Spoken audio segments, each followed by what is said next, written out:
Hello అండి, welcome back to my channel. ఇది నవరాత్రుల్లో 5వ రోజు ప్రసాదం అండి, పాయసం. పాయసాన్ని కూడా కుక్కర్లో చేసుకోవచ్చండి. అది ఎలా చేయాలో చూపిస్తాను.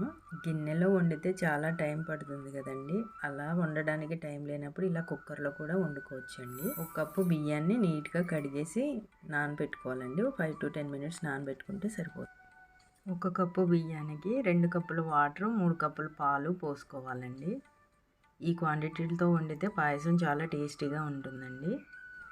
కుక్కర్లో అయితే కరెక్ట్గా ఈ క్వాంటిటీలతో వండుకుంటే చాలా బాగుంటుందండి.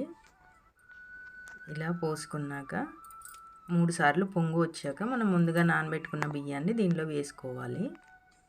ఎప్పుడైనా దేవుడికి ప్రసాదం వండేటప్పుడు ఖచ్చితంగా 3 పొంగులు వచ్చాకే వేసుకోవాలండి. అలాగే కొంచెం యాలకుల పొడి కూడా వేసుకోవాలి.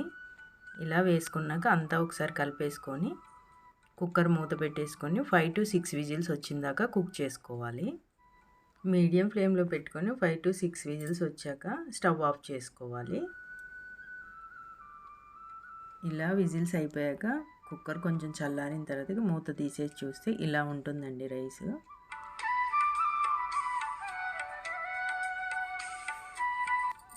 మళ్ళీ స్టవ్ ఆన్ చేసుకొని కుక్కర్ పెట్టుకొని దాంట్లో బెల్లం వేసుకోవాలండి. ఇప్పుడు దీనిలో మనం ఏ కప్పుతో అయితే రైస్ తీసుకున్నామో అదే కప్పుతోటి బెల్లం వేసుకోవాలండి.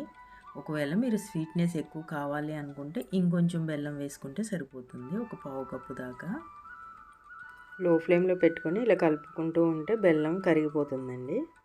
ఇప్పుడు దీనిలో కొంచెం నెయ్యి వేసుకొని దానిలో కొంచెం జీడిపప్పు వేసుకొని వేయించుకొని ఆ పాయసంలో కలిపేసుకుంటే సరిపోతుందండి.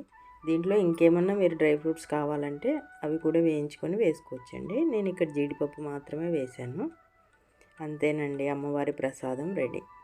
పాయసం కుక్కర్లో చాలా సింపుల్గా చేసుకోవచ్చండి దీన్ని. నేను చూపించిన ఈ కొలతలతోటి ఒకసారి ట్రై చేసి చూడండి. కుక్కర్ చాలా టేస్టీగా కూడా ఉంటుందండి. కుక్కర్లో అయినా చాలా బాగుంటుంది.